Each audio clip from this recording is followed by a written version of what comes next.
So, good morning to you, Donal, all the way up there in the Highlands of Scotland.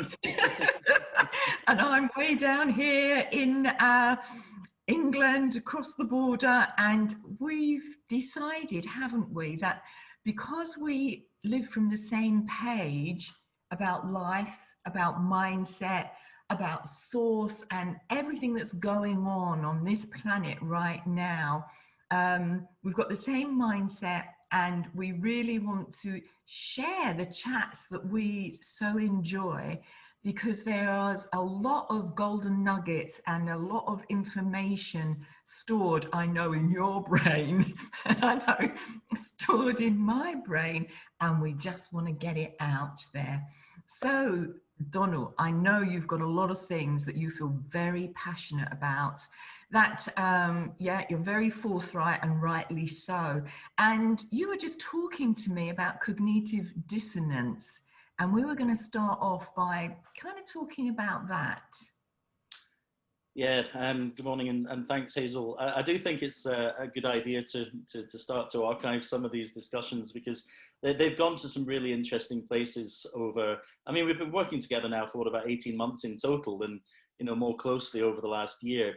And yeah, I feel as though it's appropriate. I feel as though the time has come. And I think there will be value for people in what we have to share. Really, we can't separate, in my mind, any one particular area of life at the moment. We're really dealing with truth versus illusion, or truth versus deception. And it is absolutely crucial, I feel, and that we get ourselves into a place where we're actually able to identify the reality of a situation, and to be able to discern, that truth, not because it's been given to us by some external source, or we've been told what to think or what to believe, but that we actually find that within ourselves. And you, as you well know, when you find a truth and a connection to truth, it rings true. It feels right. It's right, and without really having to engage any degree of spirituality or metaphysics or anything else, it simply feels right. Yeah. And I think that it's that intuition which is really, really important to learn to listen to, and to have it actually, if you like, guide where you go in your thoughts and in your lines of inquiry and your questioning and everything else. And what I'm observing at the moment more than ever is what has become known as cognitive dissonance. And it's essentially this idea that we have a belief system, or a system of beliefs, if you like, which one way or another have been built as a result of our upbringing, our education, our family environments, or whatever, political leanings, and so on. And so can I just come in there to define a belief is merely a thought that has come from somewhere, and we just repeat that thought over and over again over time, and that comes a belief that we buy into, and we call that the truth. Can we agree that that is the definition of beliefs for people that are going to be listening to this? Okay. Yeah. I would agree, but what I'm suggesting here is that the degree of truth that we attach to a belief is a facsimile of truth, because it's an artificial construct. Mm-hmm. And I think that there's a schism here in the psyche, at an individual level and a collective, global level, humanitarian level. And what I'm observing as this crazy role, unfolds of this, what we're going through, and it's just escalating. I mean, nothing has really changed. It's just the volume's been turned up on the craziness, this year. But what I'm observing is that some people are so terrified of confronting the possibility that what they believe to be the truth may not be the truth, that they're turning away from the hard evidence, factual evidence, which challenges that belief. And this is the whole point about cognitive dissonance. It is that we all have blind spots. And you referred to this earlier in a conversation. I've got blind spots. I know that I've got blind spots. I just don't know what they are. But, I've been challenged enough over recent years to have to confront various assumptions and beliefs that I had previously held dear, I mean, I would have, battled out an argument to defend my beliefs with somebody, but I've had to look at new evidence that's come along, challenge my beliefs, and I have had to change my mind about lots of things. Yeah. And that really is where I'm coming from here. Yeah. I just like to add my little bit here, Donal, about blind spots, because as you said rightly, we all have blind spots. And that is the main challenge of people that have got blind spots, is seeing it, first of all, becoming aware. Now, I can talk about a really important blind spot that I had. Now, I was married for 17 years, my second marriage, and I could not see, I had this huge blind spot around cruelty, in a domestic relationship. I could not see that because I loved this person, that there was cruelty. And when I actually witnessed this cruelty in action for the first time, I made all the excuses under the sun, because I could not believe that I couldn't see that. So I have this belief that what I see out there in another person is in me. Otherwise, it wouldn't be mirroring back to me. And so I searched my psyche, my mind, my heart for any form of cruelty that was in me. That's what I started to do. I still couldn't see the cruelty in another. And then as I unfolded with this blind spot, I began to see that there was no cruelty in me. And that's why I couldn't see it in another. And that was a huge revelation to me. It just didn't come into my awareness because there was no trigger. Does that make sense, Donal? It very much does. And I just want to finish by saying that what I learned was that no amount of love pouring through me was going to change what was in front of me. Love was not going to change the situation. And that was absolutely mind-blowing for me, Donal. So I had to change my belief around all the memes that we see. Love changes everything. Love makes everything right. I had to change that because it was not true. Love changes nothing in another person or anything outside of us. We need that creative force that some call God blasting through us, that literally brings people to their knees to really look at themselves and what is going on in our made up delusion belief system. And so that was how I really had lessons, if you like, hit home to me about my particular blind spot. So it was linked to cruelty and love.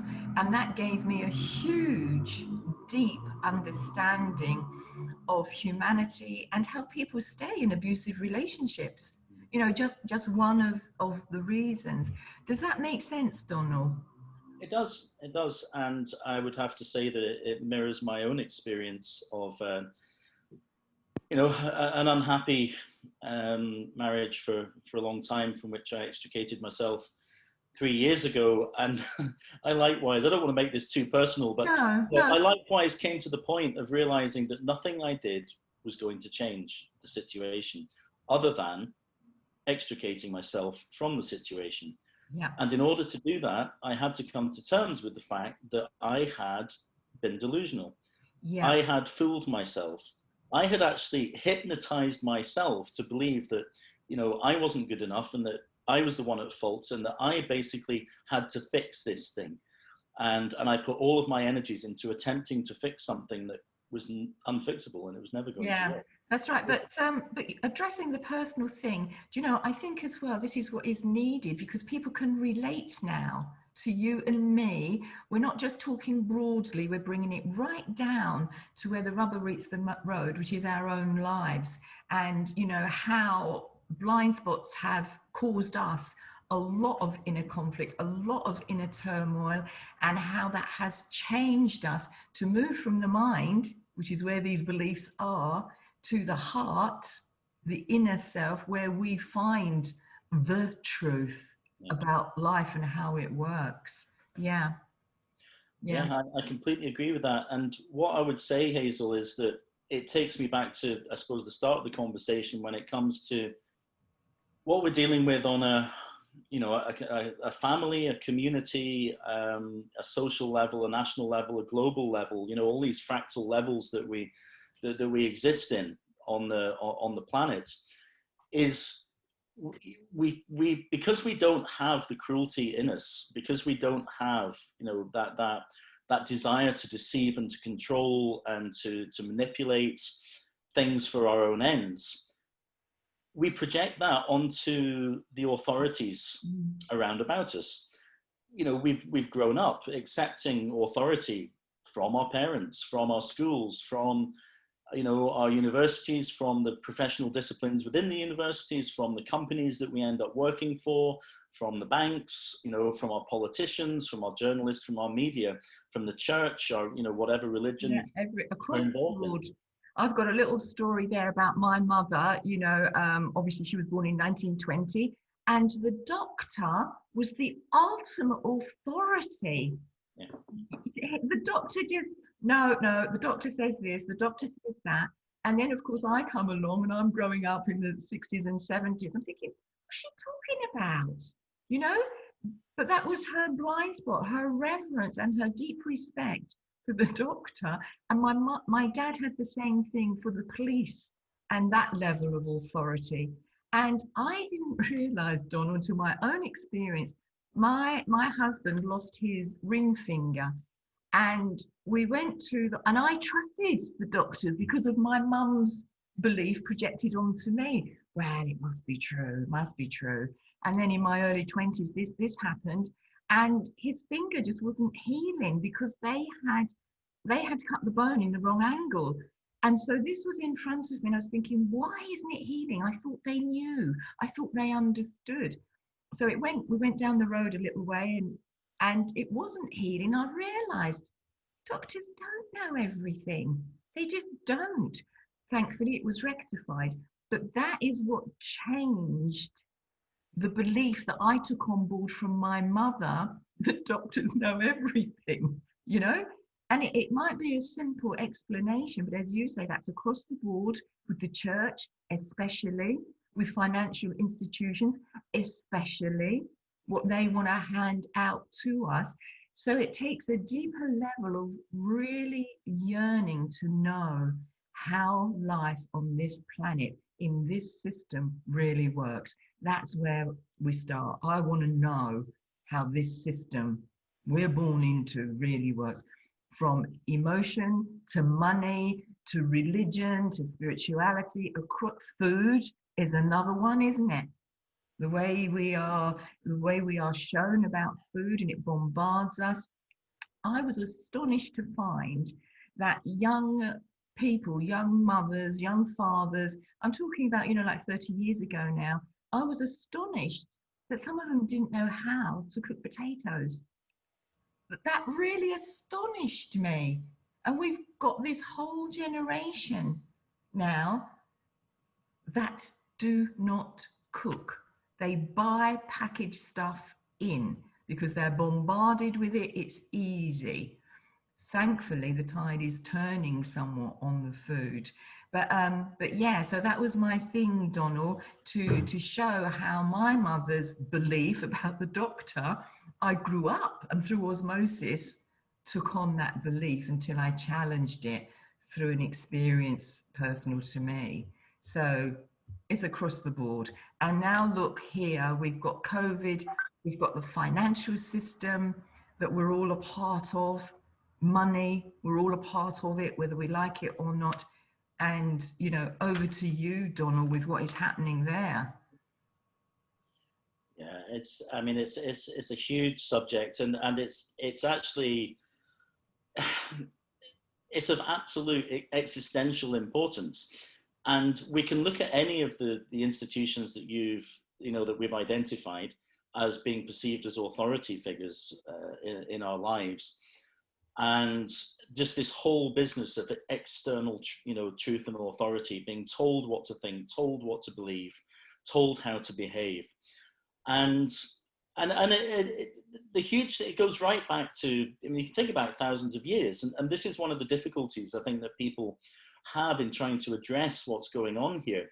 We're essentially talking about, if you go back to the original, the old Gnostic traditions, then you're basically talking about that innate connection to source, to God, the Godhead, to the living planet, Gaia, however you want to conceive, or Sophia. Yeah.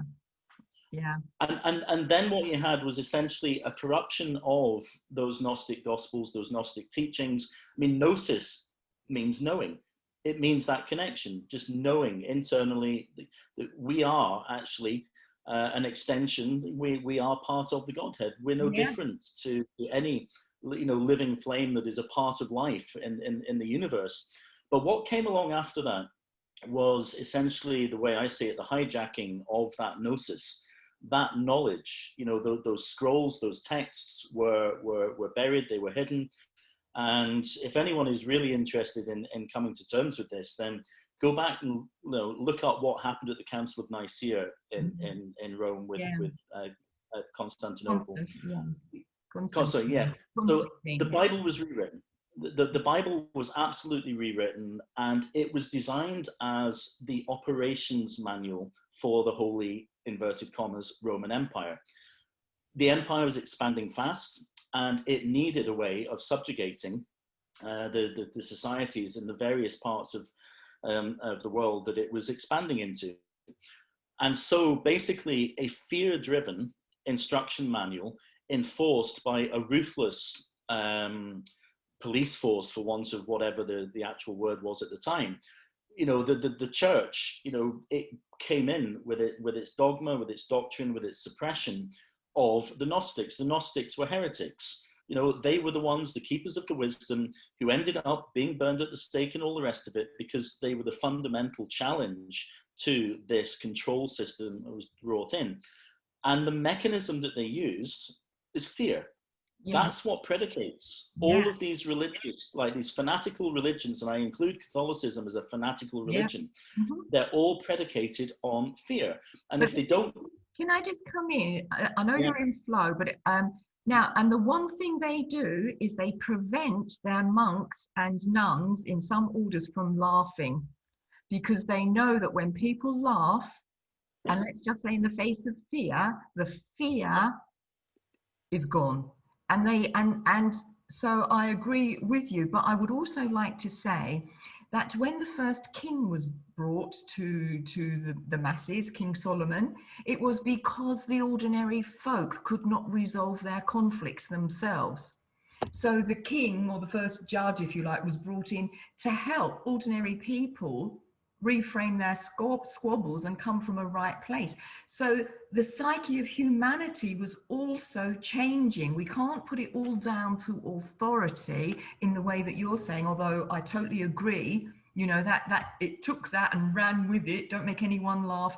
No music, no singing. What's happening right now? No music, no singing, no one congregating in, big happy crowds.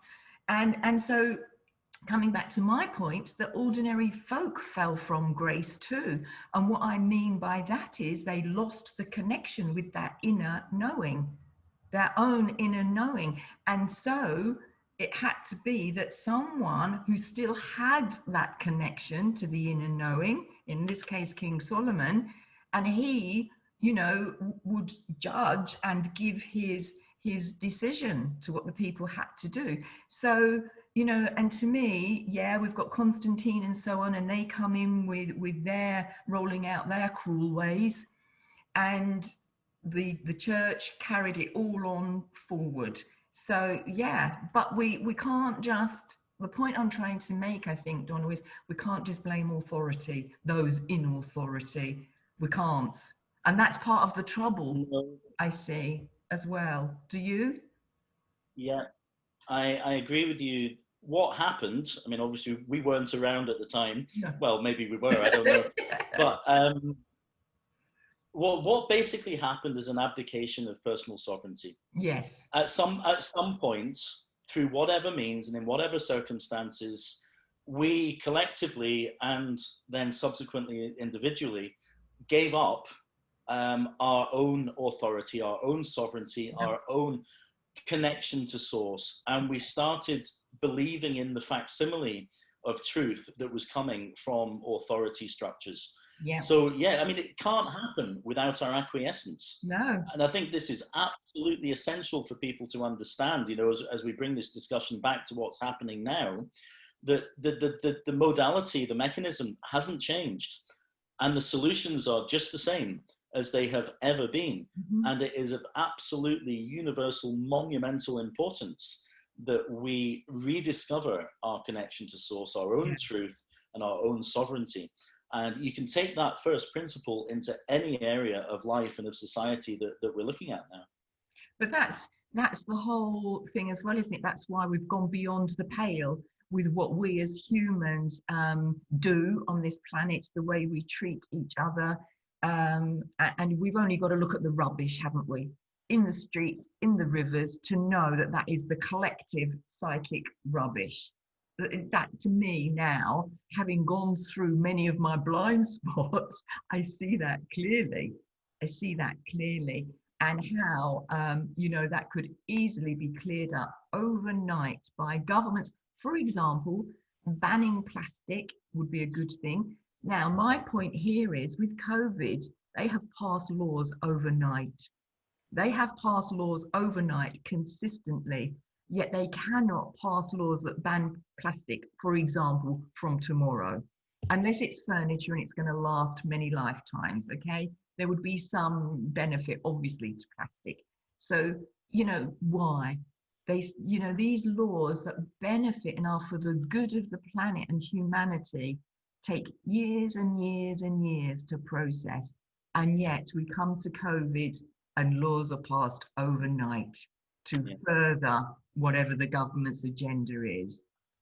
Well, you're absolutely right. And there's nothing new in that. I mean, one of the bills you might be referring to is the Covert Human Intelligence Bill, which essentially gives anybody acting, you know, for a government agency up to and including things as small as the environmental health, you know, the right to commit crimes legally.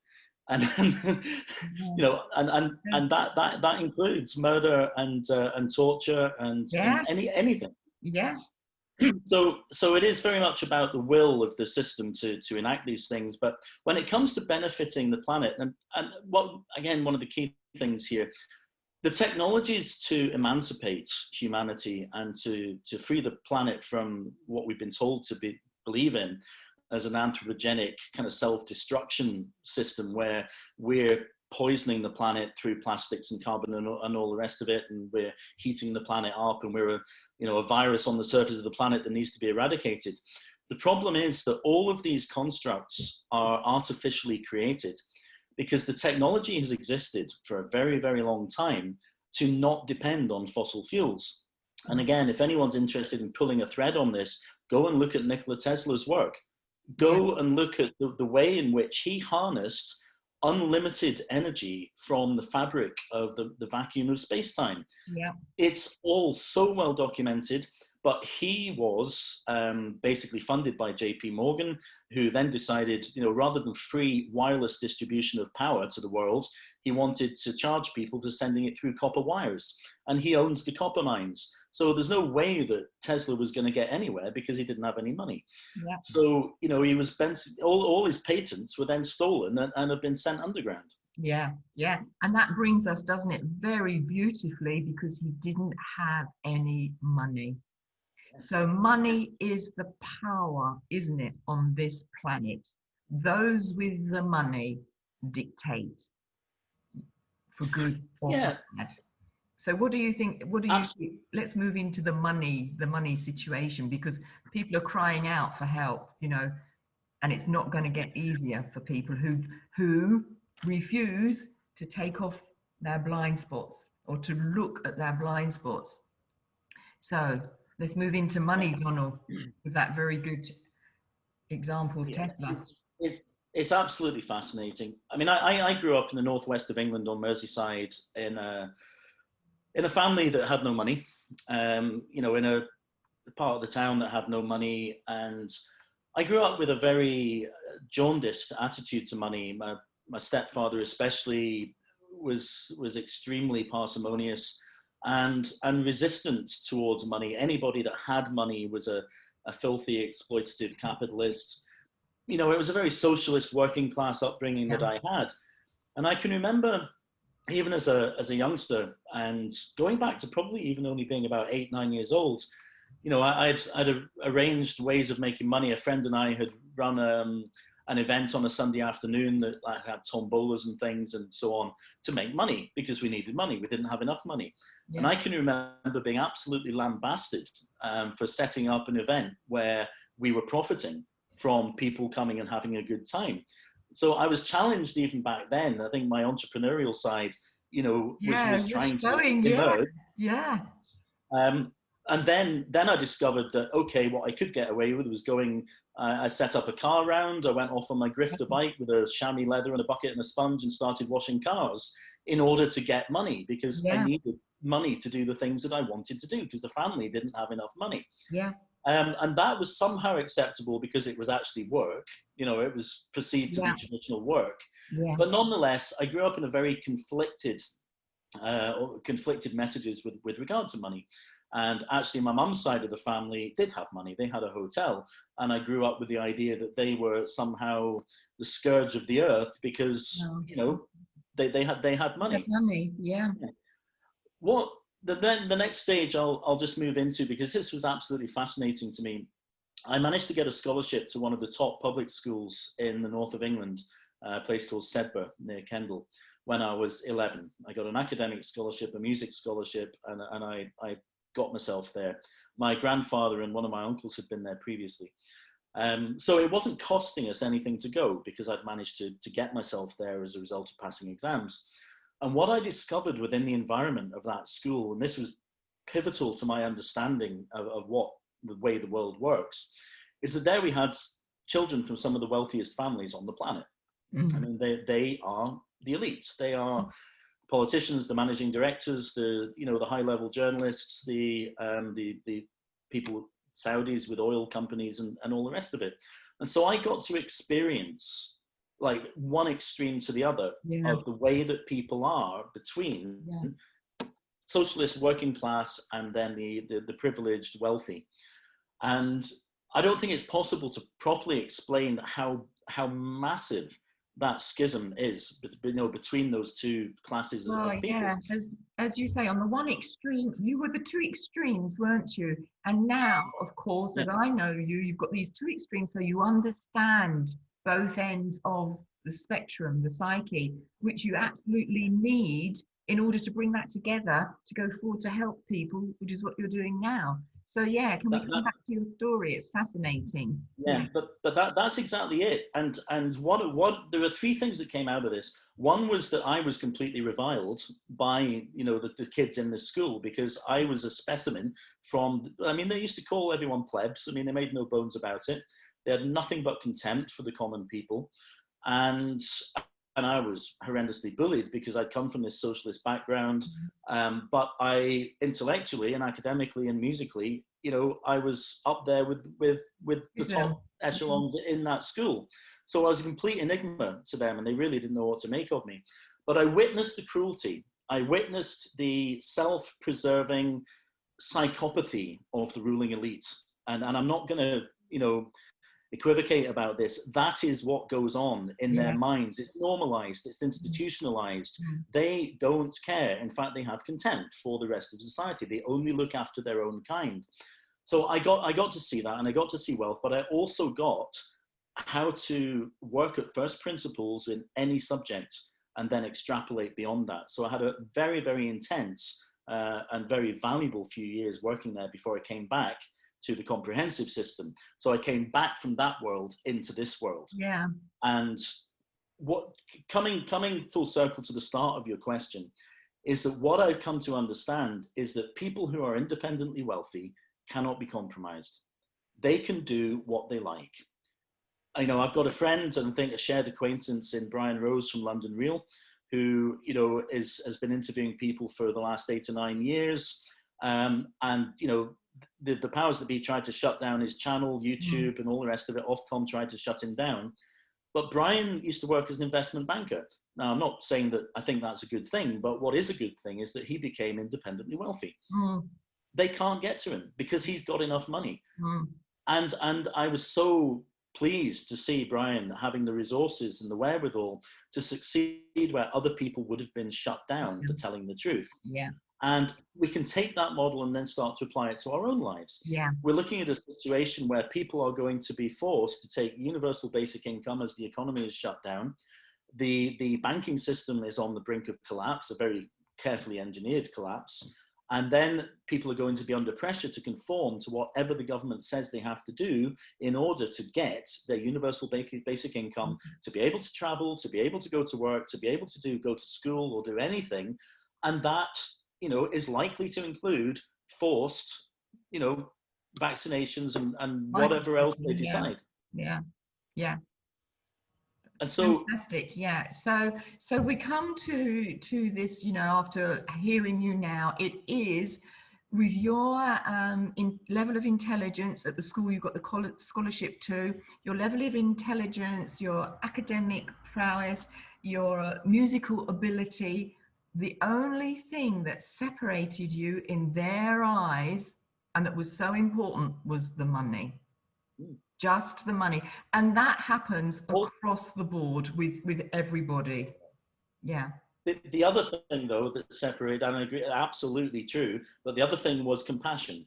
Yeah. I cared. Yeah. I cared about people. Yes. I cared about my family. I cared about my society. Yeah. Now, for all that I've discovered about socialism and it actually being a nefarious fabrication from the Fabian Society and the Zionists and the Jesuits before that, which is my understanding now, unfortunately, the premise that we look out for each other, that we care, that we make provision for each other, that we, the whole basis of a community that we actually want to have. Another blind spot, isn't it? It's another blind spot, Donal, on the whole world, that people do not care.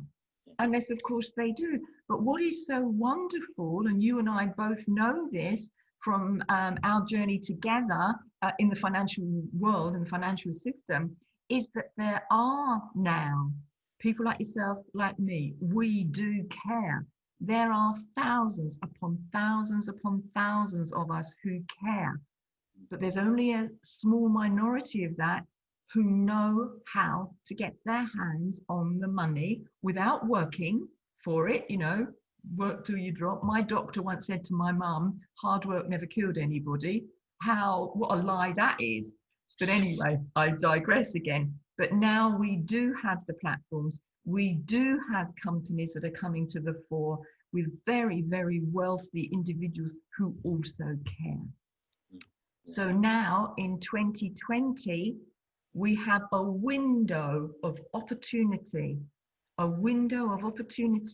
to switch the head to the heart, psychopath tendencies to love, and get on with the job that we've come to do. Yeah, absolutely. There's a very important point, though, here, Hazel, at the same time. You're absolutely right. There are now very wealthy individuals who are driven by a calling. Sorry? I like to call it a calling. They have a calling. Yeah, they have a calling. They're using their talents, they're using their awareness and their skills. So we're talking about, there are a lot of individuals now, very wealthy, extremely wealthy individuals who do care. And we were talking about how you and I are involved with some of those companies and how we know how to shift the balance of power of money in the yeah. And what I love about what's going on here is that it's such a clear demonstration of the fact that technology is a tool. It's all just a tool. People get very upset about, artificial intelligence or, quantum computing and all the rest of it. There are lots of challenges that come from that because it's so powerful. And my point about all of this is that it is just a tool, and it depends in whose hands that tool is used and for what purpose. Yeah. So in the same way that the Industrial Revolution, Rudolf Diesel created an internal combustion engine running on oil. That same engine was used in a tractor or a tank, or a fishing boat or a warship. Yeah. The technology is neutral. Yeah, it is. And I think it's really important that people understand that, and that the companies that we're working with are harnessing technology for the greater good of humanity.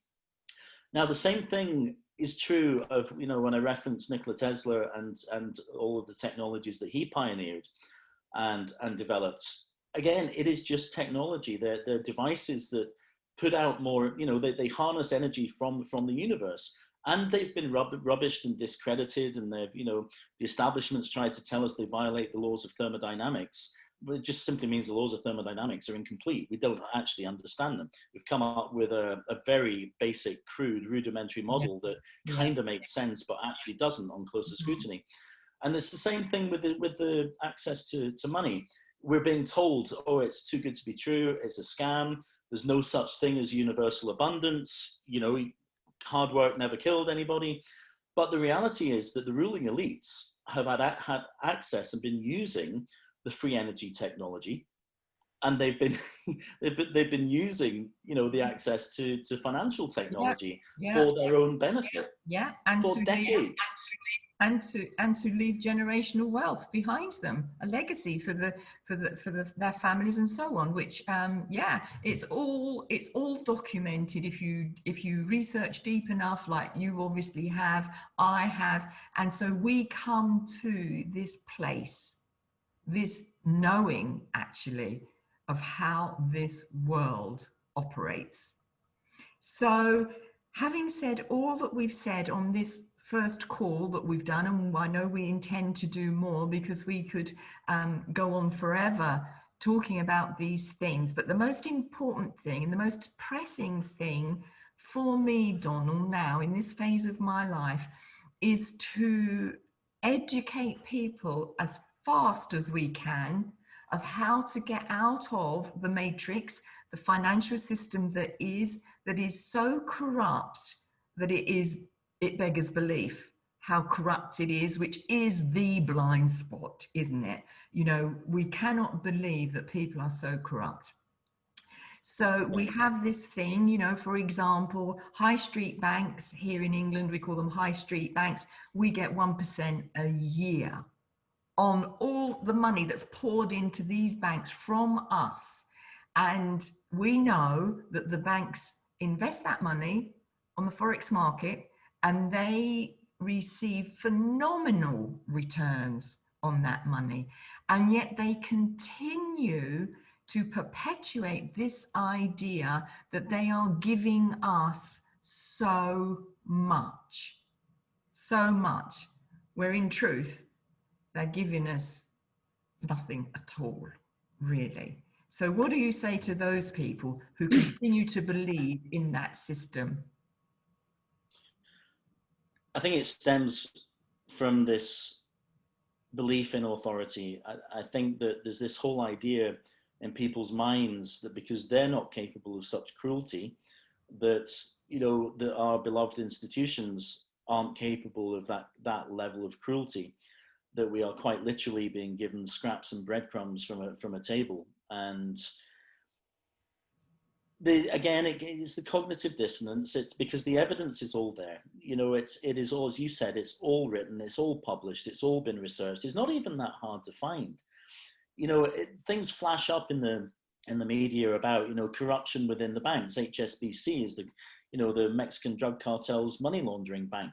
It's out there. It's not. It's this whole idea of would they do that to us? When confronted with a situation right now, they wouldn't do that to us. But they're already doing it, aren't they? They are doing it. It's not to come. It's here. It's been here.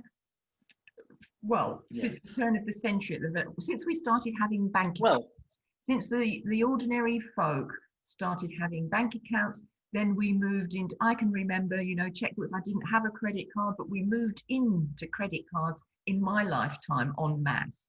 So I can see the downward trend